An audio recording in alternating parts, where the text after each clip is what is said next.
l'économie qui est déjà en difficulté, on peut le constater, et cela se reflète évidemment par la qualité de vie du commun des Gabonais qui effectivement ont un quotidien extrêmement difficile, mais il y a des problèmes assez souvent soulevés, Monsieur le ministre, notamment par certains responsables politiques, que ce soit de l'opposition ou de la majorité présidentielle, des questions de gouvernance du pays qui se poseraient aujourd'hui. Et on avait pensé depuis 2009, par exemple, que la mise sur pied des agences dans les différents secteurs aurait permis, pouvait permettre un meilleur assainissement des finances publiques, aurait permis une meilleure gouvernance. Que pensez-vous de la gouvernance actuelle? Écoutez, si nous regardons les choses objectivement, au niveau des routes, des infrastructures routières, il faut considérer que des efforts importants ont été faits pour relier les différentes capitales provinciales de l'intérieur du pays. Après les efforts qui avaient été faits dans la partie nord il y a quelques années. Je crois que c'est quelque chose de positif. Il faut également relever en matière d'infrastructures hospitalières des efforts importants qui ont été faits, mais il faut également nuancer cela. D'ailleurs, ça a été reconnu dans le cadre d'un conseil présidentiel sur la qualité des prestations, des prestations médicales, de certaines prestations à caractère social qui sont encore à des niveaux pas satisfaisants sur la capacité de prendre en charge le maximum de nos concitoyens. Et là encore, il faut noter des efforts importants au niveau de l'assurance universelle obligatoire, particulièrement vis-à-vis des économiquement faibles. Mais ces efforts doivent être redoublés, doivent être multipliés par 3, par 4, pour permettre de couvrir le maximum de populations économiquement faibles. Nous assistons actuellement au débat qui ont cours entre ces organismes de prestations sociales et le secteur privé. Donc il y a là une évolution importante vis-à-vis également du secteur public. Les débats sur les taux de prélèvement, sur le ticket, le niveau du ticket modérateur, tous ces évolutions, à mon avis, en dépit des difficultés, sont importantes pour avoir un système fiable de prestations sociales qui n'étouffe pas les entreprises et pour lesquelles les recettes perçues, les cotisations, doivent être gérées de manière transparente. En dehors de tout cela, je partage le point de vue selon lequel la précarité, la pauvreté, ce sont des données fondamentales qui nous ont été rappelées par le rapport récent des consultants internationaux, mais que nous savions déjà. Le niveau de pauvreté qui avoisine plus de 30% de la population. Vous savez qu'il y a des nuances entre l'extrême pauvreté et la pauvreté. Bon, nous ne rentrerons pas dans ces détails de discussion technique, statistique. Toujours est-il que trop nombreux sont nos compatriotes qui sont au bord, qui sont laissés sur les bords de la route de satisfaire les besoins essentiels.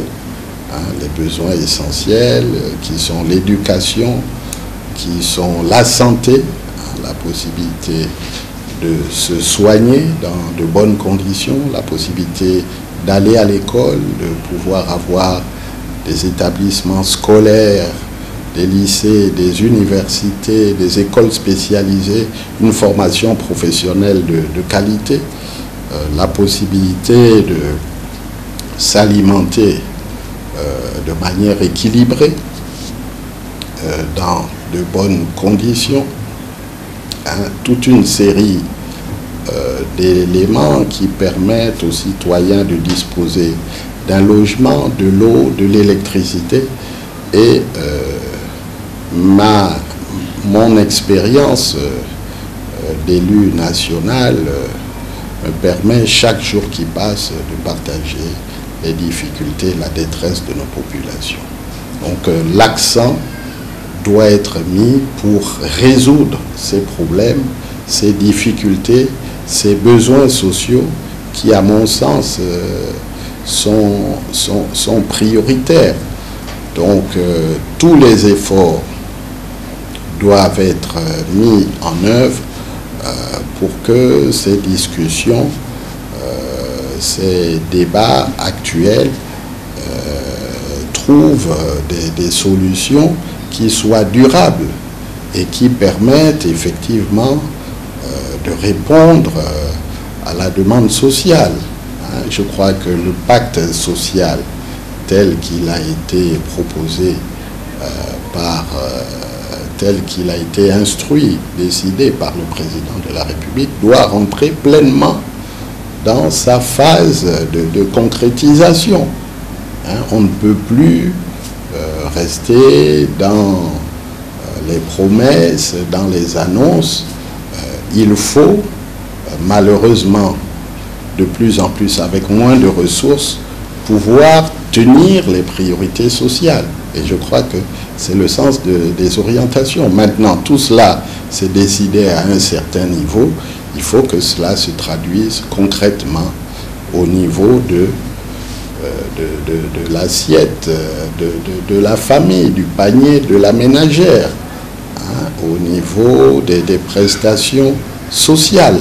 C'est ça qui permet de faire la différence et de faciliter les conditions de vie de nos concitoyens, et à travers le logement social, à travers l'eau, à travers l'électricité, à travers la capacité pour les familles de pouvoir faire face aux frais de scolarité, à travers un bon climat au sein des établissements scolaires, au sein de l'université, des universités.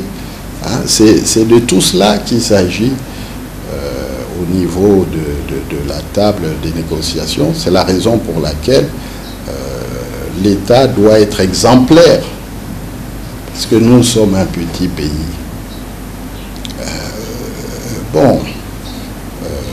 Le défunt président disait « Le Gabon est une maison de verre ». Donc on sait très bien que telle personne qui était à tel niveau aujourd'hui mène tel train de vie. Toutes les opérations qui se font sont connues à terme. Il faut un État exemplaire. Cela suppose que celles et ceux d'entre nous qui ont le privilège de gérer les fonds publics doivent prendre pleinement conscience que c'est une responsabilité importante et qu'il faille nécessairement avoir une éthique dans la gestion des affaires publiques. Cela nécessite qu'on mette en place des systèmes de sanctions-récompenses pour faire en sorte que les comportements vertueux soient encouragés et que les comportements délictueux soient sanctionnés. Je crois que c'est cela que nous attendons d'une réforme de la fonction publique, c'est cela que nous attendons par rapport à notre administration qui doit être plus efficiente, qui doit être rationalisée pour permettre effectivement d'atteindre les objectifs du plan stratégique Gabon émergent. Une chose est d'avoir des orientations, une chose est d'avoir les personnels, les agents de l'État, les responsables en capacité de mettre cela en œuvre. Et cela suppose qu'il y ait une appropriation de ces réformes qui sont nécessaires pour aller dans la bonne direction. Mais vous pensez que ce n'est pas le cas maintenant, puisque les revendications des populations sont de plus en plus persistantes? La persistance, la récurrence des revendications sont le signe d'un malaise, sont le signe que quelque part il est perçu qu'il y a un gâteau, pour m'exprimer trivialement, qui n'est pas bien redistribué. Donc il faut être à l'écoute, mais en même temps que nous sommes à l'écoute, il faut partager les éléments de la situation réelle du pays. Je ne mets pas en cause la probabilité de ceux qui sont dans le cadre de ces échanges, mais je dis qu'il faut aller en profondeur, qu'il faut que le débat s'instaure de telle manière que chacun soit mis devant ses responsabilités. Et une fois que cela est fait et que tout le monde observe des comportements qui sont en rapport avec les nécessités de la situation réelle de nos finances publiques, à partir de ce moment-là, il y a davantage de compréhension et les gens peuvent accepter de faire les sacrifices. C'est aussi simple que ça. C'est ce qui se passe au niveau d'une entreprise où la direction, les responsables de la direction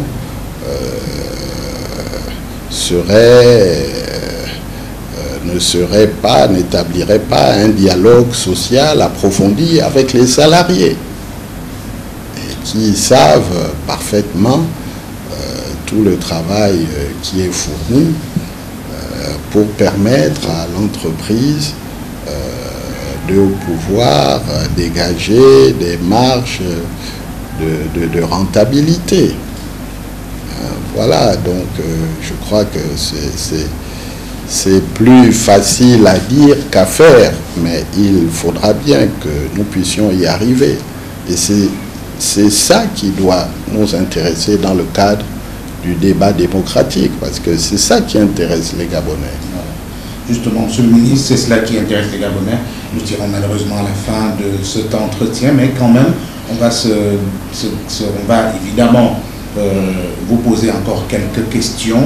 Il y a justement ce que vous appelez, et vous avez récemment fait la déclaration, vous appelez à la sagesse de tous les citoyens gabonais, et vous parlez également, à demi-mot évidemment, de l'exclusion de certains compatriotes et du fait des incompréhensions. Pensez-vous qu'aujourd'hui, il soit possible de ramener la situation à la normale? Écoutez, non seulement je le crois, mais j'en suis convaincu, parce que je connais un peu les acteurs de tous bords, qu'ils soient de la majorité comme de l'opposition. Et vous savez, la vie démocratique est ainsi faite que les choses évoluent. et qu'il est souhaitable que un jour, dans notre pays, viendra le moment de certaines formes d'alternance à partir duquel, à partir de quoi il sera possible véritablement de nourrir un débat démocratique et une aspiration politique équilibrée. Donc, moi, je défends aujourd'hui, je revendique mon appartenance au Parti démocratique gabonais, donc je me bats pour faire avancer les choses au niveau de l'Assemblée nationale, de telle manière que nous puissions voter des textes qui tiennent la route, qui tiennent compte des réalités économiques et sociales. Je me bats auprès des différents décideurs publics pour que on puisse améliorer la distribution d'eau, d'électricité, pour que les populations puissent disposer de logements sociaux. C'est là-dessus que nous serons jugés dans l'année et demie qui nous sépare des élections présidentielles. Nous devons aller à ces rendez-vous, à cette échéance importante de manière sereine, hein, nous assurer que la majorité fait son travail, parce qu'il reste encore du temps pour réaliser des choses, et l'opposition également fait son travail de proposition à un moment donné pour montrer qu'est-ce qu'il y a comme programme alternatif. Et à partir de là, les Gabonais librement, bien informés, à travers le rôle éminent que vous jouez, et je me félicite de ce que vous ayez eu le courage de venir vers moi. Merci beaucoup. Parce que ça ne vous vaudra pas que des sympathies, pour avoir notre point de vue sur la situation.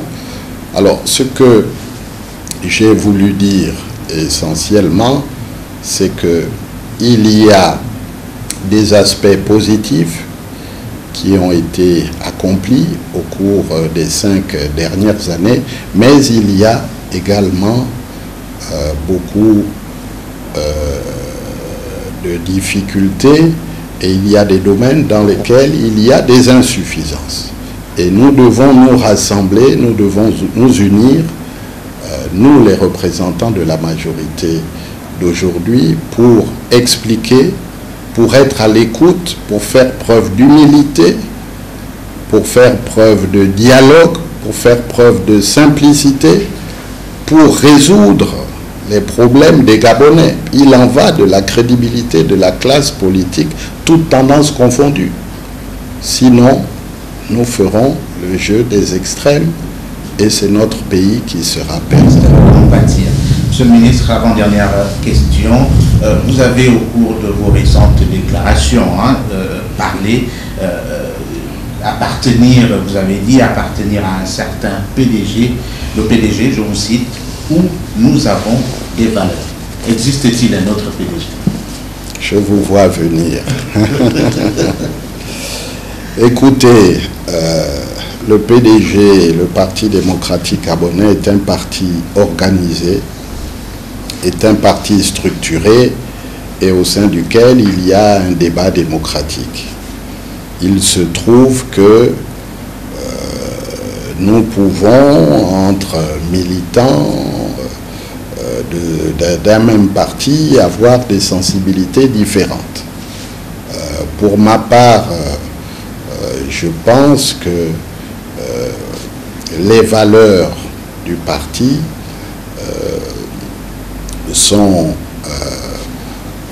tout à fait parlantes, tout à fait suffisantes pour nous permettre de mettre en œuvre la vision, le programme de société du président de la République. Nous devons nous caler sur ces valeurs et nous assurer qu'il n'y a pas autour de nous des opportunistes, des personnes qui voudraient tout simplement profiter des situations pour écarter les autres et faire leur affaire de certaines décisions importantes qui nous engagent tous. Voilà, c'est une formation qui a un certain nombre d'années et il est tout à fait normal que à notre niveau de responsabilité, nous puissions attirer l'attention sur certains dysfonctionnements internes ou dans le choix des personnes qui ont parfois des responsabilités importantes. Parce que j'estime que, au-delà de tout, étant un pédégiste, ça ne m'empêche pas d'échanger avec mes frères et mes sœurs de l'opposition. Ça ne m'empêche pas d'écouter leurs critiques qui peuvent être parfois justifiées, qui peuvent être parfois excessifs. Donc je pense que nous devons avoir un code de bonne conduite qui permette effectivement de faire en sorte que aujourd'hui les attentes des populations, le degré d'exigence est plus important. Et nous devons nous surpasser, nous devons donner le meilleur de nous-mêmes. Parce que c'est vrai, nous sommes en compétition. Mais je suis serein et je puis vous dire que, bon, dans une famille, il peut y avoir parfois des toussotements, parfois des énervements qui sont liés à certaines pratiques, à certaines décisions qui doivent faire l'objet d'un débat ou qui doivent être mieux partagées. Voilà, c'est un problème d'information, c'est un problème de sensibilité, c'est un problème de méthode. Mais nous y tenons. Voilà, Monsieur le ministre, une autre question qui a été prévue, évidemment. Quel rapport avez-vous, après votre sortie du gouvernement, quel rapport avez-vous avec le président de la République et ses différents collaborateurs aujourd'hui? Écoutez, le président de la République est très occupé, il a plusieurs occupations et vous comprenez bien que il a beaucoup d'autres priorités. Moi, je suis député comme d'autres collègues, je fais mon travail à l'Assemblée nationale. J'ai les rapports les plus normaux, les plus courtois avec le président de la République, qui est la clé de voûte de nos institutions. Nous nous connaissons depuis un certain nombre d'années.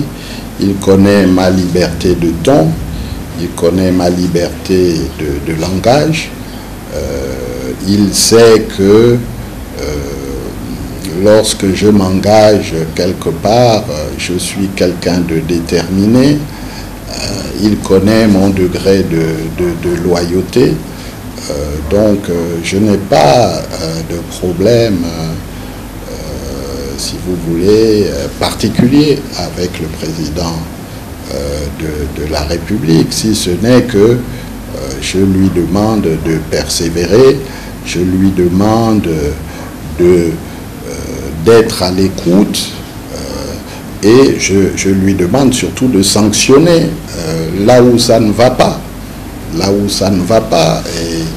et que nous devons nous rassembler, nous devons unir nos efforts pour donner le meilleur de nous-mêmes jusqu'au terme de son mandat.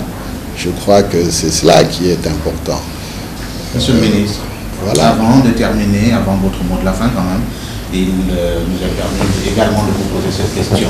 Vous demandez le dialogue social, comme bien d'autres, pour évidemment éviter au Gabon un chaos qui naîtrait du fait du radicalisme d'un camp ou d'un autre. Quelle serait la forme de ce dialogue national? Quel caractère pourrait-il revêtir? Écoutez, je n'ai pas la prétention d'avoir la formule miracle. La situation s'est envenimée et la situation n'est pas aussi simple. Mais il y a suffisamment de bonne volonté, de personnes capables de prendre de la hauteur, de personnes morales, susceptibles de jouer les intermédiaires, les facilitateurs dans ces situations de tension. Je crois qu'il faut mettre les dossiers importants sur la table. Il y a effectivement tous ces aspects liés au dialogue social pour aboutir à des systèmes de compensation qui soient mieux adaptés, qui permettent effectivement de motiver les agents de l'État et du secteur parapublic. Bon, ça sont des aspects. Il y a d'autres aspects aussi, plus politiques, plus en rapport avec les institutions, j'imagine, pour lesquels il faut un débat serein pour permettre aux uns et aux autres de privilégier le débat démocratique, des règles de fonctionnement de l'opposition, pourquoi pas un statut de l'opposition, pour faire en sorte que on puisse mettre en œuvre les conditions pour que tout le monde aille le moment venu vers les élections présidentielles, puisque c'est ça qui polarise tout le monde, après les élections législatives, dans un cadre participatif, dans un cadre ouvert, et qui permette à chacun de pouvoir jouer sa partition et à notre pays de repartir pleinement. Je pense qu'il ne sera pas possible de faire des réformes durables sans avoir l'assentiment de la plupart des acteurs politiques. Il faudrait, même si nous ne partageons pas les mêmes points de vue, mais nous devons nous entendre sur un minimum qui permette au pays d'avancer, de partir, de continuer à travailler, de redoubler d'ardeur, parce que, après tout, nous faisons tout cela, non pas pour nous, mais pour ce que nous devons léguer comme héritage à nos enfants. Et l'héritage, ce n'est pas simplement des biens matériels, ce n'est pas simplement une distribution de bien-être, mais c'est également une approche morale, des comportements vertueux par rapport à l'amour du pays, par rapport au patriotisme, par rapport à la nécessité d'avoir une société où on pense également à ceux qui souffrent, à ceux qui n'arrivent pas à joindre les deux bouts. Donc beaucoup plus d'attention, beaucoup plus d'humilité, beaucoup plus de simplicité, tout en respectant évidemment les institutions de la République. Là, je rejoins le président de la République. Voilà. Monsieur le ministre, votre mot de la fin. Écoutez, vous adressez là aux Gabonais qui vous regardent. Mais je demande à nos compatriotes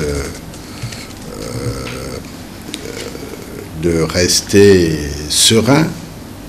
Je demande à nos compatriotes de rester réalistes et de faire preuve d'unité nationale, de faire preuve de sagesse. Aucun pays ne peut évoluer dans le désordre, aucun pays ne peut évoluer dans le chaos, et aucun pays ne peut évoluer dans l'injustice. Et c'est la raison pour laquelle nous devons pousser les acteurs politiques à mettre sur la table les vraies questions. C'est la raison pour laquelle nous ne devons pas attendre de Messie ou de personnes qui auront une baguette magique et qui vont tout changer. L'avenir de notre pays dépend évidemment des responsables politiques, mais dépend aussi pour une large part de la contribution des uns et des autres, de notre capacité à nous dépasser, à dépasser nos égoïsmes pour considérer l'intérêt général du pays. Donc je pense que nous pouvons saisir ces moments, nous ressaisir pour considérer que, en définitive, nous ne pouvons pas mettre le pays à feu et à sang pour faire jouer le jeu de quelques personnes, quel que fût leur mérite. Le Gabon est beaucoup plus grand que nous tous et nous devons avoir la capacité d'écouter les autres. Nous devons développer des qualités de patience, des qualités d'objectivité pour que nous puissions choisir le moment venu les personnes qu'il faut à la place qu'il faut. Merci beaucoup, Monsieur le ministre, de nous avoir accordé autant de temps pour débattre des questions qui ont un rapport avec le développement du Gabon, qui ont un rapport évidemment avec la situation sociopolitique du moment.